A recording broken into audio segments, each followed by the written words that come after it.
Auto insurance can all seem the same until it comes time to use it. So don't get stuck paying more for less coverage. Switch to USAA Auto Insurance and you could start saving money in no time. Get a quote today. Restrictions apply. It's time for basketball, and Uber Eats is dropping deals on game day favorites to keep you locked in on the action.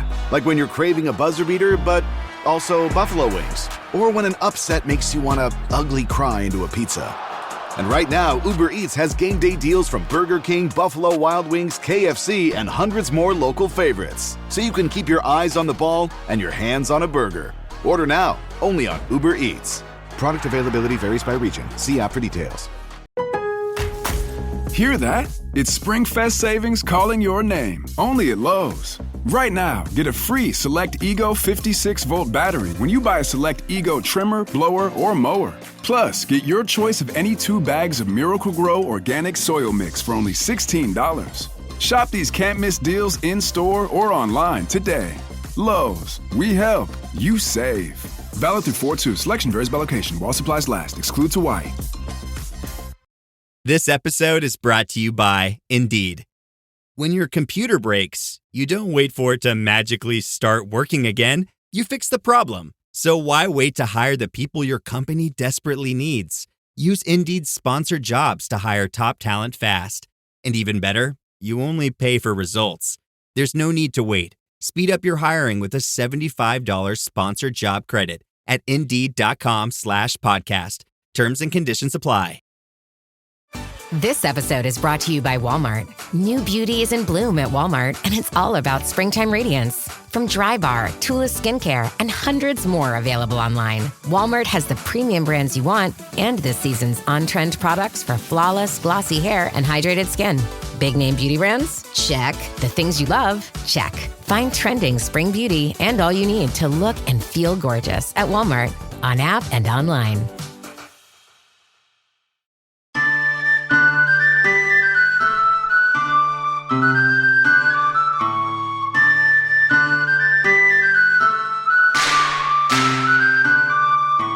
Hey all you heroes, hawks, heralds, crows, pirates, and wardens.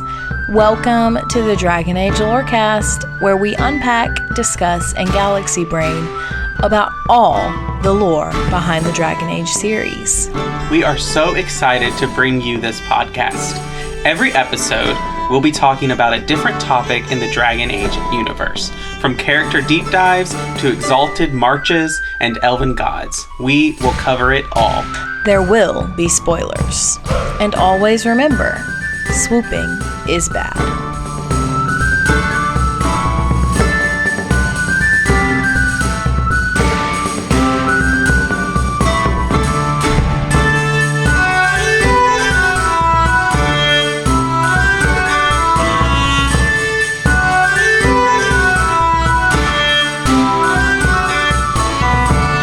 Hello and welcome to the Dragon Age Lorecast, where we talk about Dragon Age and its lore. I'm one of your hosts, Austin, also known as Teacup. And I'm your other host, Shelby or Shecup. Yeah, and we're here to talk about Dragon Age, but most importantly, we're here to talk about Dragon Age with our lovely patrons, and so I'm going to let them introduce themselves. So we'll start with the Crimson Knight. Hello. LVCC 13. Good morning from my time zone. I am LVCC13 or Lizzie. And then last but not least, CW Rogers. Good evening from my time zone. I'm CW Rogers 6 or Charles. All right, well, we're here for our patron chat. Thank you all for being here. And our topic today is what historical era. Now, this is important. This is a Thedas historical era, not an actual historical era. This is not the Assassin's Creed podcast. What historical era would you like to see represented in some kind of media with Dragon Age? Games, books, TV, film, etc. Let's pretend BioWare is happy and healthy for the sake of it.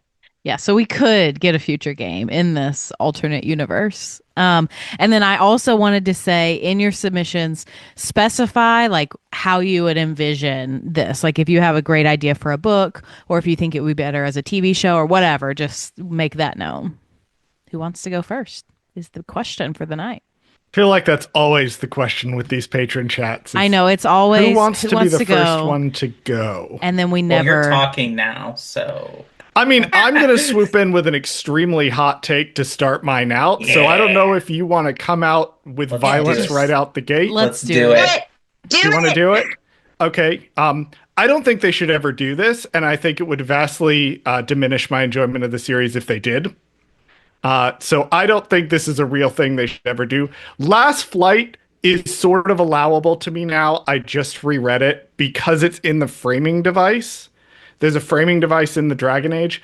I really don't want us to ever go back beyond 899 Blessed. And the reason is I think part of the fun of the series for me is getting to treat it like a history. I do kind of like having to put together codex entries, put together information in the world. That's part of the beauty for me of the codex entries. Being all in universe is you kind of have to piece together elements of it. I'm not sure I really loved that we got some answers in Veilguard. I'm still working out how I feel about that element. But generally, if BioWare were happy and healthy, I don't think they should ever do something like this. However, if they did, if they came to me and they said, Charles, we will pay you $20,000 to write a Dragon Age tie-in novel, but it has to be a historical period, I would say, okay, fine. We're going to do a framing device in the Dragon Age, so it makes sense to me.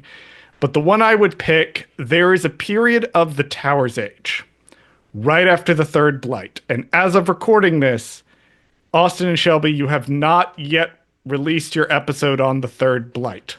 Spoilers for the Third Blight. Toth, who is the archdemon, gets defeated at the Battle of Hunterfell. And as part of the Third Blight, the Free Marches needed a lot of help. And Orlais and Teventer both, I believe it's Orlais and Teventer, I want to say. I'm 99% sure it's Orlais and Teventer. Both send armies in to help with the Third Blight. And after the Blight is over, the Free Marches is like, thanks, guys. We really appreciate you coming to save us from getting wiped out by Darkspawn. Can you please leave? And Orlais and Teventer are like, actually, we kind of like it here. And we don't know a lot about this period, but I find it's one of the most fascinating periods in the history of Thedas, just because, like, what happened? What happened in the aftermath of this Blight? I personally would write it as a book. I think it'd be best suited to that just because it covers such a long span of time. But it could also, and it also has to jump around to a bunch of different places. I feel like we would want to specifically see the broader effect just so it can be a little different than the Stolen Throne. Because I wouldn't want to do it as kind of a rehash of the Stolen Throne. Which is very much about Orlais occupying Ferelden and how Ferelden began to throw off the shackles of the Sorlesian oppression. So that was very long-winded, but I wanted to do both my hot take and the gun to my head answer. No, you're good. I don't actually think that's that big of a hot take, honestly. I don't know if I agree with you, but I don't think... I feel like I've seen other people share that same opinion, at least on Reddit. So I don't think you're alone in that. Ew, I had to agree with Reddit on something. You will survive, I do believe. I'll survive, but at what cost? I also have a hot take in that I don't think kind of with Charles in this, I don't think any of the historical eras should be games, because I think that games should only progress in a linear fashion. Going back or having prequels sometimes is not great. And, Assassin's Creed does this in the historical timeline, but the modern day timeline is still linear. And I think that's how they get away with it. But I do think that there are a lot of eras that need to be explored in this last episode that aired the day of recording this. I did talk about how I would want to see specifically in the First Blight, the founding of the Grey Wardens and the first Wardens, not the First Warden, but the first Wardens, who banded together and did that, but I said that already. So Shelby told me I had to come up with a different answer. And so I think with my historical era that to see, I want to see the specifically a TV show, can be animated, could be live action. I want to see the landing of the Cunari in Thedas, the invasion of the Cunari first, and Thedas' response. I think it will be really good for our understanding of these countries to see Teventer and Orlais very humbled very quickly. I just like seeing Orlais get the shit beat out of them. Mm. Yeah, that too. We're a bunch of Orlais haters over here. Fuck Orlais! I will never forgive them for Loghain's mother. Okay, I don't care what they would do to redeem themselves. In Megran my opinion, has soured Orlais forever. I mean, I think that they wait long before any kind of colonization of Ferelden. I mean, long before that, they were being shitty within their own borders and also, declaring exalted marches on the elves unnecessarily and justifiably. So long before Ferelden came into the picture, they were being shitty then too. So let's just go all the way back.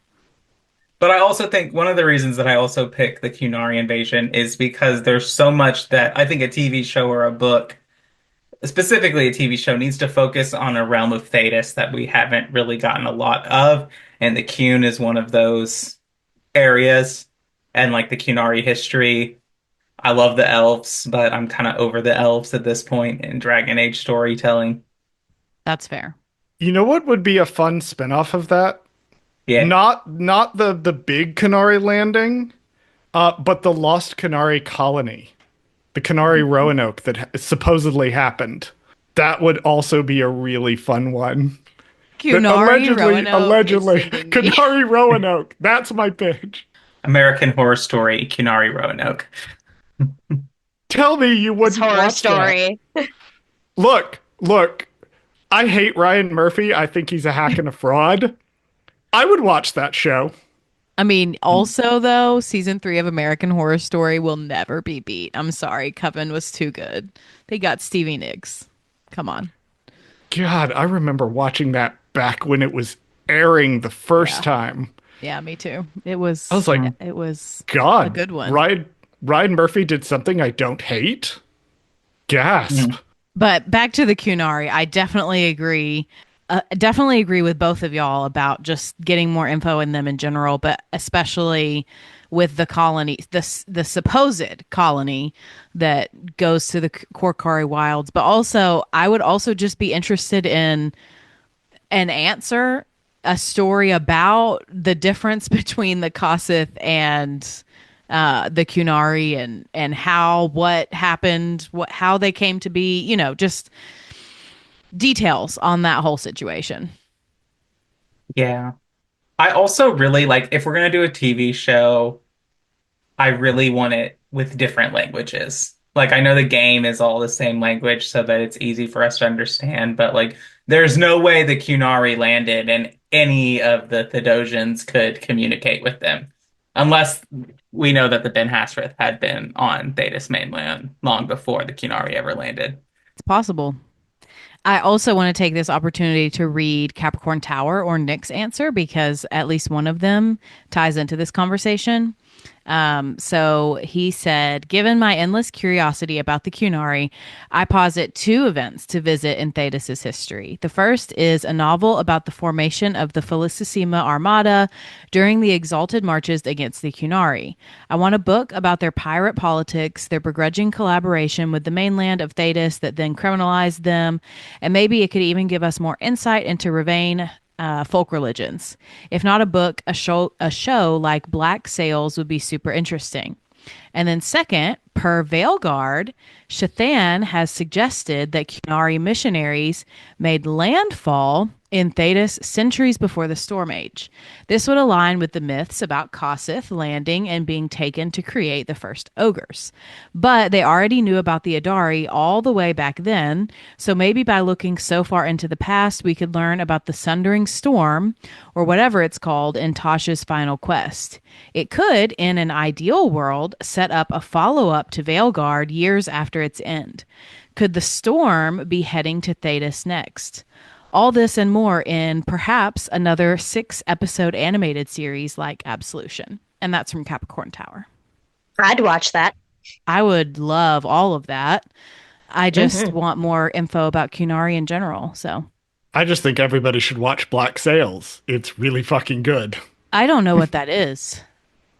It's a pirate show. It's really good. I cannot start talking about it or I will derail us. Is that the one on HBO, or am I thinking of a different one? Stars. So it was on Stars originally. It's on Netflix now. It's half pirate historical drama, very similar to the Assassin's Creed game of the same name, half Treasure Island prequel. Okay, yeah, I was thinking of a different one. Austin, yeah, we'll have to watch this. It's very similar. All the characters you know from Assassin's Creed Black Flag turn up in this, except they're all having gay sex with each other. Oh, maybe it is the one I was thinking of then. Okay. Should we go to our mid-break, Austin? Sure. Switch to Verizon Business and get more from your internet without paying more for your internet. Get LTE Business Internet starting at $39 a month when paired with a Business Unlimited smartphone plan. That's unlimited data, and with it, unlimited possibilities. Start saving today with Verizon Business, ranked #1 in small business internet customer satisfaction by J.D. Power. Starting price for 25 megabits per second internet plan with savings, plus taxes, fees, and economic adjustment charge. Terms apply. For J.D. Power 2024 award information, visit jdpower.com/awards. You're the perfect blend of elegance and style, and your ride should be no different. The 2024 Hyundai Sonata Hybrid meets all your needs, from business to brunch and everywhere in between. With head-turning details like a sleek front end, plus stylish interior, and an available 12.3-inch digital instrument cluster and seamless tech integration. Okay, Hyundai. Visit HyundaiUSA.com to learn more about the new 2024 Hyundai Sonata Hybrid.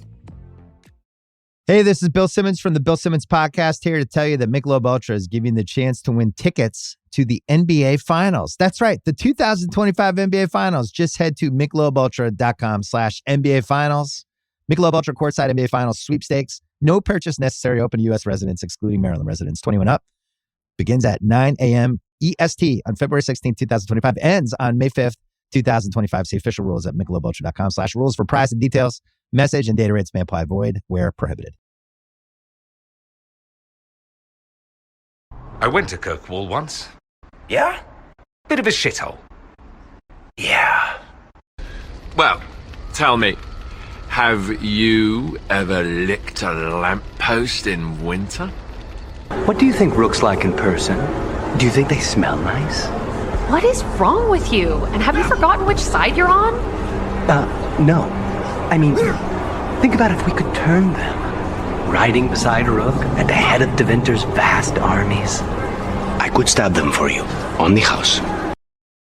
So yeah, welcome to the middle of the show where we take time to thank our patrons, like our patrons we have here. Thank you to our first patrons, Lisa M. and Genesis. Thank you so much to our Nug King patron, Lewis H., who gets thanked in the middle of every episode. If you want to join us on Patreon, you can do so at patreon.com/DALorecast. Join our first enchanter tier to come on the shows with us, and it will be a lot of fun.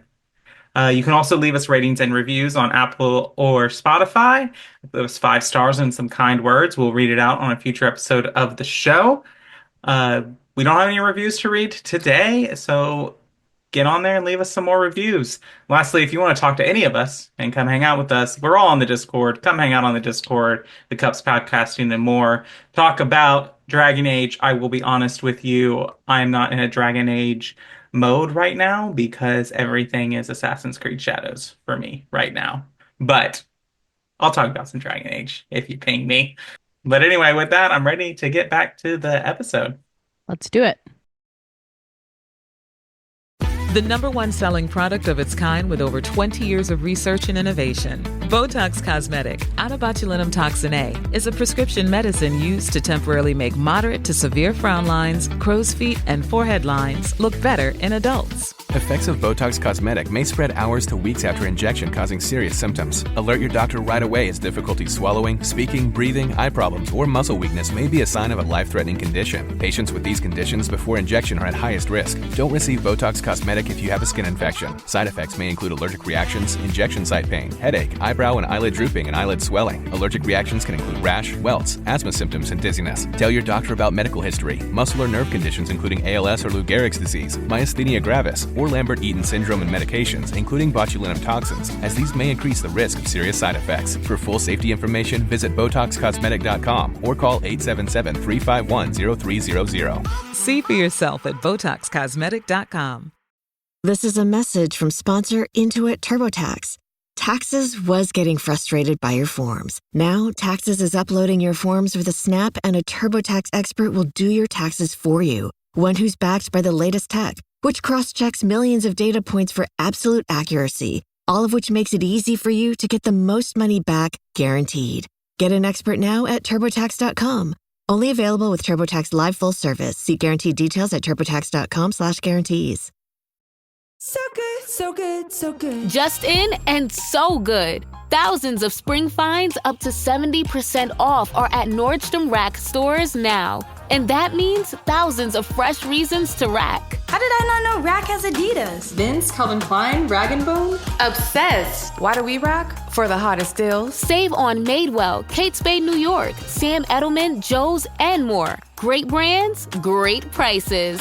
That's why you rack. Don't Templars have anything better to do than come up with new ways to torment mages?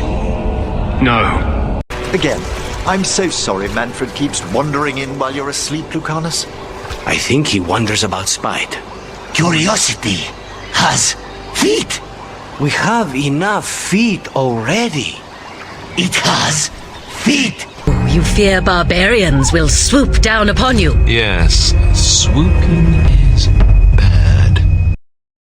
All right, so I do have several ideas. I'm sure we all have multiple, but I do agree with whoever it was that said they were kind of sick of seeing the elves. But I think that was Austin. Yeah, okay. I do agree with you for once. But I feel like it would be fun to see at least like the elves get put in their place. Like, okay, let's see exactly some of the wars between the Evanurus. Like, let's see Arlethan fall and Elvenon fall at the hands of the Tevinter Magisters. You know, let's see the Evanurus get locked away. Let's see their war with the dwarves and the Titans. I would be interested to see, you know, a story where the elves are not the victors, or not at least the most powerful ones or the only powerful ones. And I don't necessarily think that should be a game. I agree with you, Austin, that we really shouldn't have games that go back into the past that far. And then I don't know. I think a book would probably work best for that kind of story. But yes, the chat says, let's see Solus witness the consequences of his actions. Which, to be fair, let's be fair to Solus for a second. Is that not the entirety of Inquisition, Trespasser, and Veilguard? Yeah. So I guess it would be, let's not see Solus witness the consequences of his actions because dude was asleep. Let's see Solus. Let's see Solus making the bad decisions, which, to be fair, we've also seen that too. So I was gonna say, the is original that not bad decisions? Yes, Not but I also want to just see compelling? Solus with hair make those bad decisions. That is a compelling I argument. mean, we kind of see a little bit of it, but not nearly as much as I want to see. Because dude is stupid. He's just he's short-sighted. He's not, He's you know. He's one of those people who's so smart, but also so stupid at the same time. Yeah. Yeah, he doesn't think about the full implications of the decisions that he makes, at least in the flashbacks we see. He's a perpetual teenager. All right. He's just stuck there. Well, he is the one that always rebels, so, It's kind of his job, right? I will say, though, his verbal showdown with Elgernon during the little, like, hazy dream sequence when you first do that, it's pretty good. Yeah, that was entertaining. That was low-key, so sibling-coded, too. Which is weird on very many levels, because so many. There are a lot of things we could say about Elgernon and Solus's relationship, but sibling is not one that I would include. I mean, no one knows you better and how to get under your skin than the husband of your sibling. girlfriend. Yeah, pretty much. They're siblings-in-law. Very different ends I guess to that sentence. Very different. It's so crazy. It's like we're talking about the Greek gods. They're all related. All I know is I'm going to not look at anything on AO3. I'm wise enough to stay away from that place with regards to this particular topic. You know what? I'm going to leave it alone. I know what those people are like. I'm going to leave it alone. I'm not going to leave that alone because I want to know immediately. Oh, are you going to look at It's gonna be so bad. Oh, this is going to be great. Oh, boy. While you do that, maybe I can go. Yes. I know we're all sick of the elves, but I would really love to see a show or a book, preferably a show. I think it would just be a really good medium for this story. I want to see the story of Inquisitor Ameridan. We know how his story ends, and we kind of know how it begins just a little bit, but I want to see how he actually got to that point. Like, how did he become friends with Draken? How did he and Talana fall in love? I would love to actually see that whole adventure that he has. And yes, I know we know how it ends, but also, don't we all want another excuse to be like, fuck Orlais? Absolutely, we do. Yes. There you go. I do think that would make a really good animated series. Yeah, I think that would be a really good setting. And the codex entries for that DLC are also just so rich that there's a really good foundation for that story. And I feel like that would be a really good story where we would get some really great, just because his companions seemed really funny. Like the drama between his other two companions, I cannot remember their names right now because it's been forever since I've looked at it. But like, I have a feeling they're funny. And that they're always trying to mess with each other. So I feel like they'd be very entertaining. That's true. I can't remember their names either. I know there's a Templar and a dwarf. The dwarf is like Arena or something like that. Yeah, I have a feeling she is just always taking the shit out of everyone. Okay, so just a little update on the fanfic situation. There are quite a few options here. My favorite, personally, it's not that bad. It's not raunchy. My favorite, which is the second one that pops up out of 359 options, just FYI, there's quite a bit. It says Andraste's tits. It says, when Solus imagined his first time with Lavellen, it had always been peaceful, a moment that would be filled with love and certainty. Elgernon had never been involved. Dragon Age fandom, you never disappoint me by always disappointing me. Yeah. I love it. How many pages is it? How many pages is it? Actually, I kind of want to read that. Me too, and I'm terrified. Oh my god. I'll post the link later. Oh boy. I love fan fiction writers because they are truly unrestrained, unconstrained people. I could never do this, but man, do I appreciate that people do.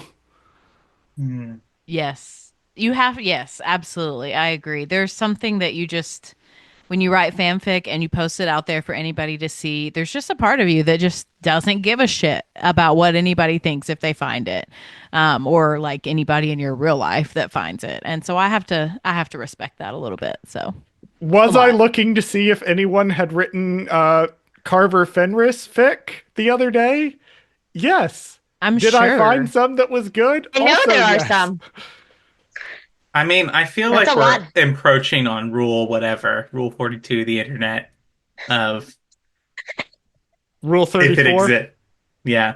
I opened Pandora's box, and I'm going to put the lid back on now because I'm going to read Ambrosian's answer, which is pretty short. So she said, I would say for Dragon Age, I would like to see them go further back in time.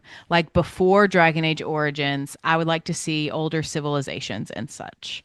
So I think she's probably thinking of like, oh man, the names just lost me. All of the like Ferelden tribes, like there's the Alamari, the Chastened. There's a couple others. I don't remember them all right now. But those would be any stories following those would be cool and interesting and would explore, an area that we just don't know a lot about, truthfully. I'm trying to remember the name of the Proto-Orlesians. Oh, that's the Syrian. Syrian, that's right. Yeah. There's another one that starts with a C, but I can't remember it right now. Oh well, I'm sure somebody in the comments will let us know. But I do personally think the key to this topic is an area that we just don't have a lot of information about. I think anything that we know a ton about is going to be criticized and nitpicked, and any kind of like discrepancy that is made in the new thing is just going to get handpicked, nitpicked, and freaked out over by the fandom, that it just wouldn't be worth it unless it was like excellent. So to me, I'm like, we should do something we don't know a lot about, like, I don't know, the third blight or the second blight or any of these other things that we've mentioned. So that's my take on it. When looking to, I could go on a very long soapbox about this, but I will keep it condensed. When looking for like story choices and adaptational choices like this, and thinking about it in the context of being a potential historical drama, one of the questions that I think you have to look at, especially like when adapting real world history, is like, can I make this a compelling narrative with characters? And not just say, I want to do, a story set in Versailles. How do I make the characters interesting? Lizzie's idea, I thought, was really good, with focusing on like the party dynamics between the characters in a Meriden's group and how they kind of come together. If I were taking on the task of looking for this particular thing, that's the type of story that I would look for. Is like, can I tell a narrative with characters that are compelling in a particular time period? That's my opinion on historical shows in general. I think the ones that do really well are the ones that really prioritize treating, like Black Sails, that was mentioned earlier, taking bold swings with the characters, treating them as characters, not as big historical figures. I definitely agree Julian with Fellows' that. shows do that. And I do think also Downton Abbey was great. There's such a rich backdrop of characters in Dragon Age, and like not just the main characters that we've met in the games. Also, there are so many codex entries about fascinating characters that have, one or two sentences like that we know about them. So there's a great opportunity for them to pick that foundation up and build on it. I'm thinking about specifically Austin's answer of the founding of the Grey Wardens. We know the founder, her name was Sasha Miri, or like the main kind of first one of them, at least the only one that we know. Sasha Miri was the one, I think, that sealed Corypheus the first time. Yes, you're right. So not the founder of the Grey Wardens, but a major important Grey Warden. And so there's a lot of just people like that we know.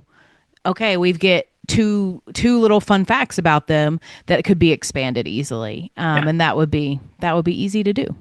Yeah, I think that it comes down to a point of like, and one of the reasons why I say like the founding of the Grey Wardens is such a point of like, I feel sometimes with kind of taking a historical period, especially with characters, you sometimes where you start in their story, because a lot of our favorite stories, especially ones that follow the hero's journey, we're starting with someone who is nothing, who then ends up in greatness. And when you, with the Wardens, it's all these great warriors who come in. But I think that when writing, you have to think about how in this story is this person going to grow in this story? How is this person going to end up different than how they started? Because stories of all static characters are boring. Very boring. And stories that end with all of the characters losing everything or just failing completely are also boring. Like, yeah, they may have had a great journey, but unless they end up in a place where their lives are materially different, it's not going to hit the same. But another one I just thought of, I know somebody put in the chat Jenna TV's Travels, but another one I just thought of is this very random quest in the Hissing Wastes in Inquisition is about a paragon of the dwarves who comes to the surface. That right there would make an amazing story. Would I remember doing that quest, and I want to know more about how that all happened. Like, I think Varric was speaking for all of us there with his party banter. Like, are you kidding me? Do you know how significant this is? I'm not even that dwarfy of a dwarf, and I want to know more. Right, exactly.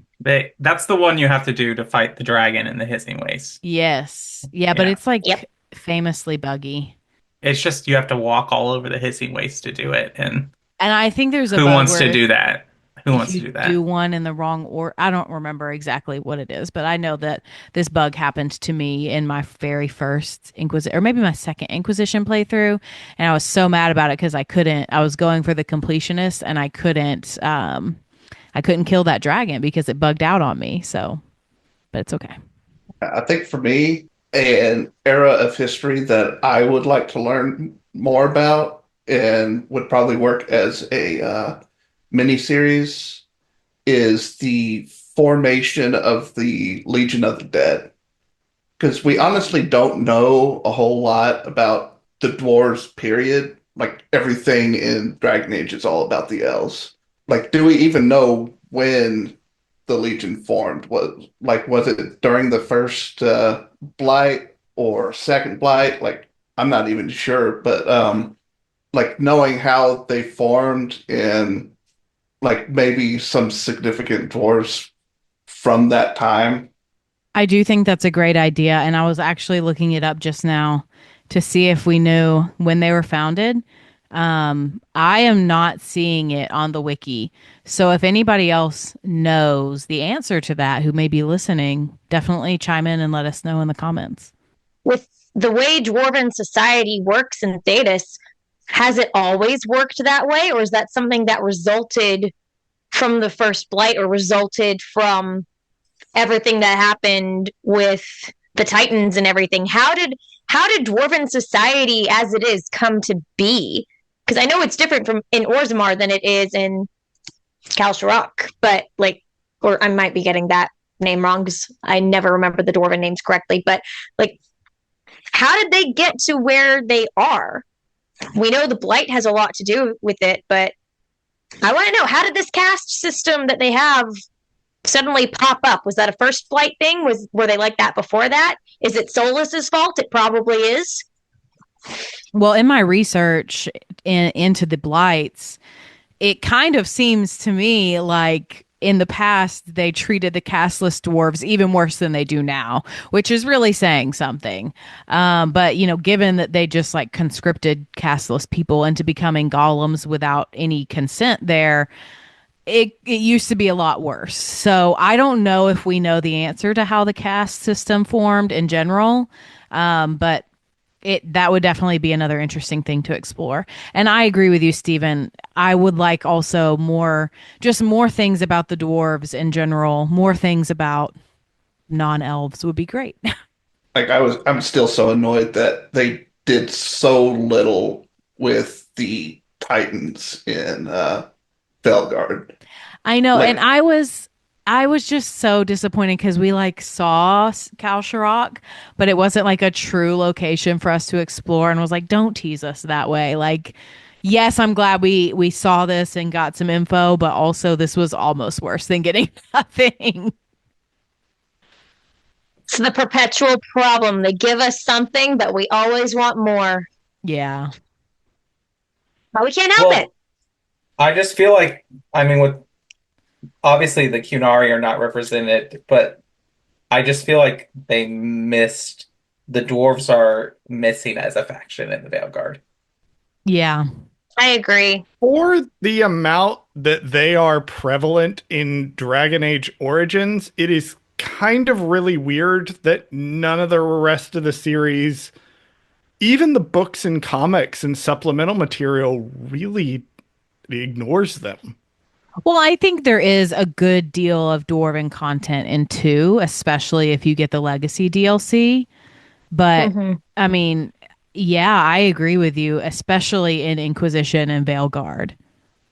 Well, Do we think maybe it's kind of on purpose though, because of how insular the dwarven society really is? Because once you're a surface dwarf, you kind of have to assimilate to human society. And I'm not saying it's right, but that's just kind of how it is. And then the two cities that still exist, because it's a dying race, it's a dying society. So maybe it kind of makes sense that we don't have as much information and access to them. It still stinks because they're so interesting and we want to know more, but they're dying off as a race and dying off as a society because of how they're structured and because of the blights. So that might be an interesting thing for the future. Is do we think maybe after the events of Veilguard, are the dwarves going to see a resurgence in their populations and in their culture?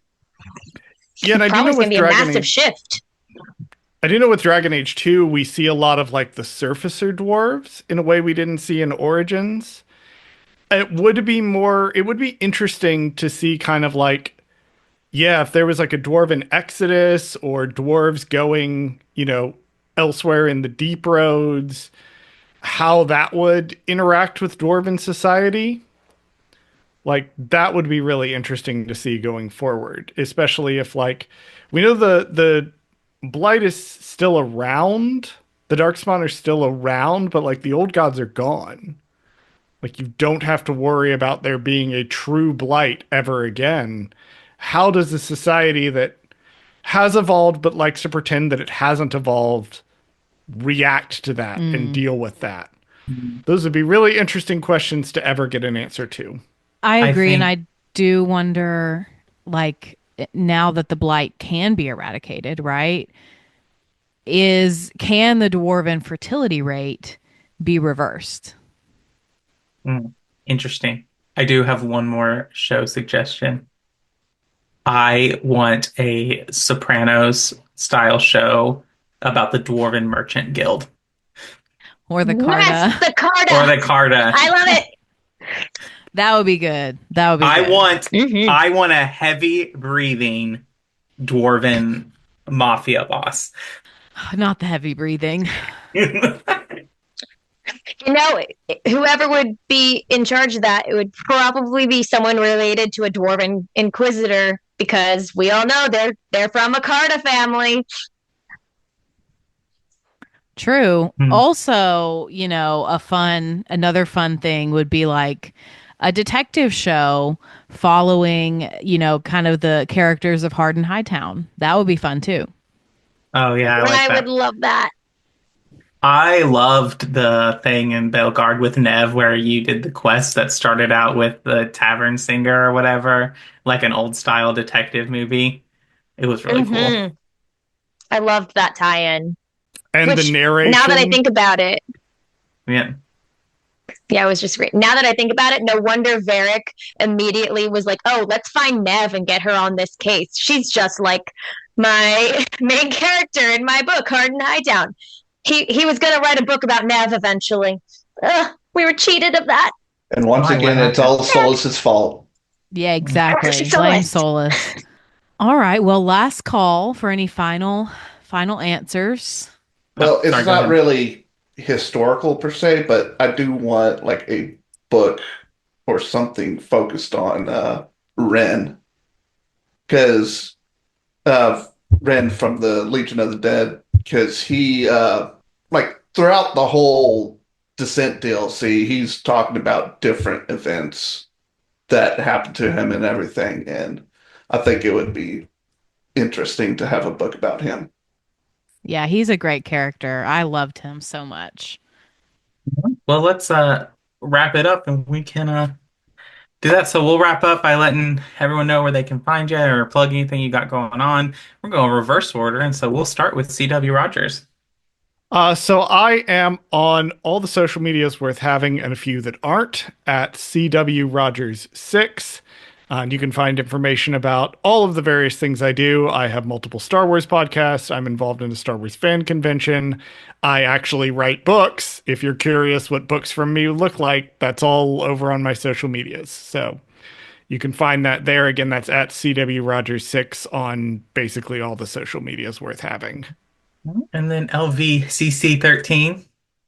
I am LVCC13 or Lizzie, and you can find me on Discord.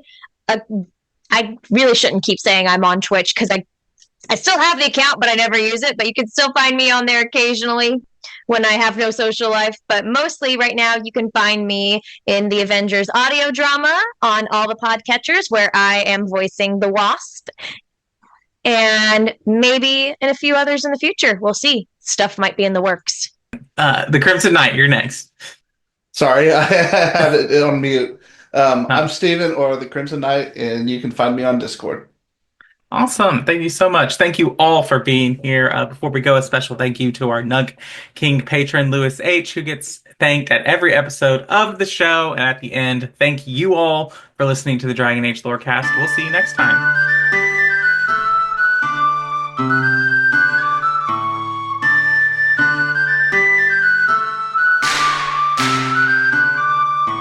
Thanks for listening to the Dragon Age Lorecast. You can find us on Twitter at DA Lorecast.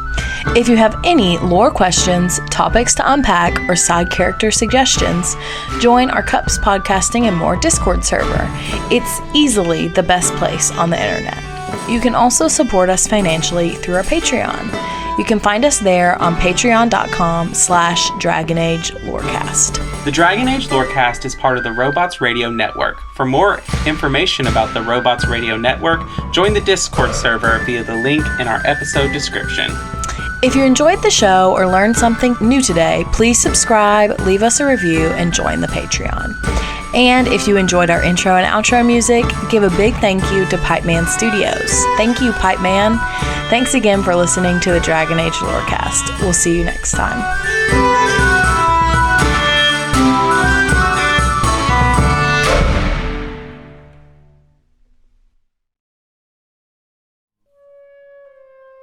Are you a fan of Indiana Jones? How about someone who just enjoys an immersive story of historical fiction? If so, then the Indiana Jones Lorecast is the place for you. Join me, Sir Bandit, as we delve into the amazing and rich history of the Indiana Jones franchise, from the films and TV series to the novels, comics, and games. The show is available wherever you get your podcasts, so if you feel that call to adventure, you can come find me in my office. I'll see you there.